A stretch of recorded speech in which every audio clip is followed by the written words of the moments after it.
Баршаңызға сәлем, менің YouTube каналыма қош келдіңіздер. Бүгін осындай жұмсақ, әдемі, ерекше қалам ойыншықтардың тігілу жолымен бөлісетін боламын. Видеоны көрмес бұрын маған тіркеліп, лайк басуды ұмытпаңыздар. Бізге лекаланы дайындау үшін осындай ақ қағаз, қайшы және скотч немесе сызғыш, болмаса осындай метр қажет болады. Ең алдымен қағазды біз 26-да 30 см етіп қиып аламыз, және де сол қағазды бір-біріне келтіріп, дөңгелек етіп, скотчпен бекітіп шығамыз. Егер сізге дайын лекала қажет болса, төмендегі WhatsApp ссылкаға өтіп, осы видеоға лайк басып тіркелу арқылы екі өлшемдегі лекаланы тегін алсаңыз болады. Дайын тұрған екінші қағазымызды конус тәрізді етіп орап, скотчпен жалғап, домалақ қағазымыздың ішіне кигізіп, өлшемін аламыз. Дәл осылай жанынан өлшемін алып барлығының басын біріктіріп сызып алатын боламыз.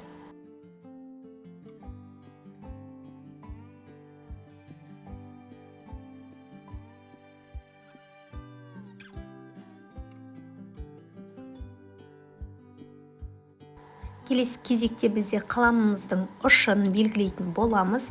Сызып алған сызығымызбен қаламның ұшының екі ортасынан белгі қалдырып, басын біріктіріп сызып шығатын боламыз.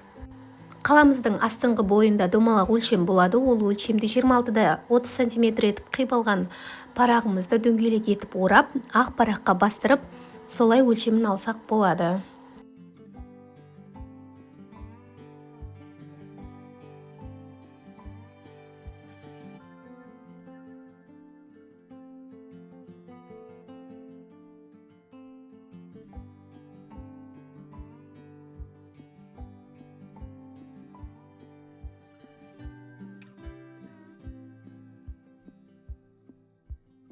Дайын болған лекаламызды матаға пішіп дайындап алатын боламыз. Ортасындағы және соңындағы дөңгелек ақ түстен болады.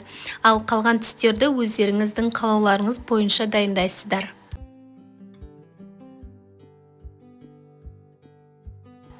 Негізгі бөлікпен осы ақ түсті қосатын боламыз. Және де осыны ең алдымен инемен түйреп аламыз. Сіздердің де ең алғашқы рет тігулеріңіз болса, инемен түйреп алғандарыңыз дұрыс. Бұл тігістеріңіздің әдемі шығуы үшін көмектеседі.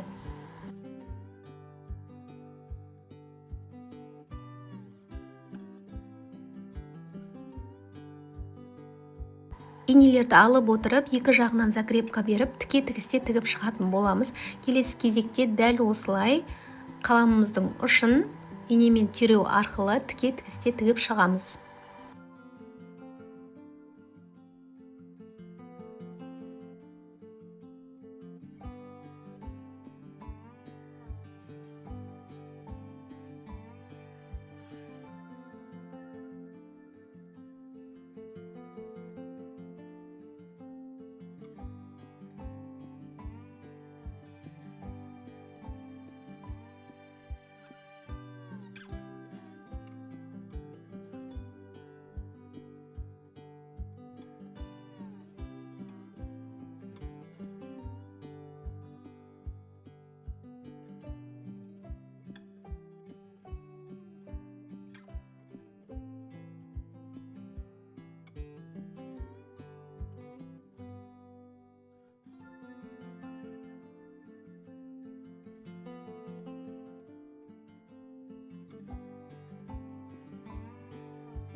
Келесі кезекте матамызды теріс қаратып, тігістерін бір-біріне қаратып, ашып тұрып, екі жағынан закрепка беріп тігіп шығатын боламыз.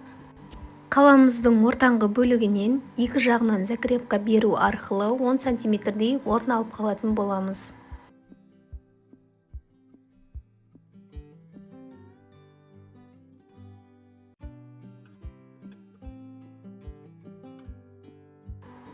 Орын қалдырар кезде міндетті түрде закрепкаға аса мән беріңіз, өйткені ішіне холопайпер немесе синтепок салатын кезде тігісіміз ашылып кетуі мүмкін. Және де осы бізде соңғы бөлік дөңгелекті астыңғы бөлікке иненің көмегімен түйреп алып, машинкада тіке тігісте тігіп шығатын боламыз.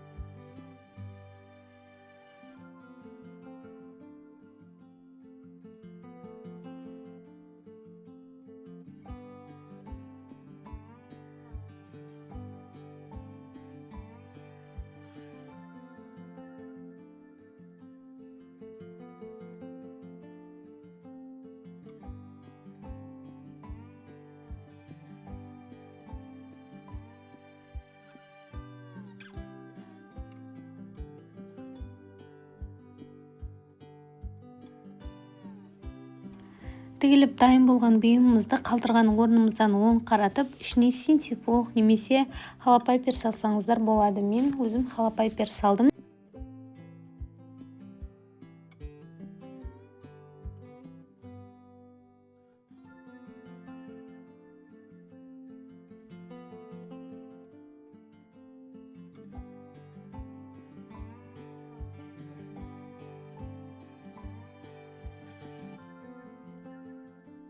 Синтепонымызды салып болғаннан кейін ашық қалған орнымызда көрінбейтін тігісте қолмен тігіп шығатын боламыз. Осымен менің ойыншық қаламдарым дайын. Сіздерге ұнаған болса пікір қалдырып, менің YouTube каналыма тіркелуді ұмытпаңыздар.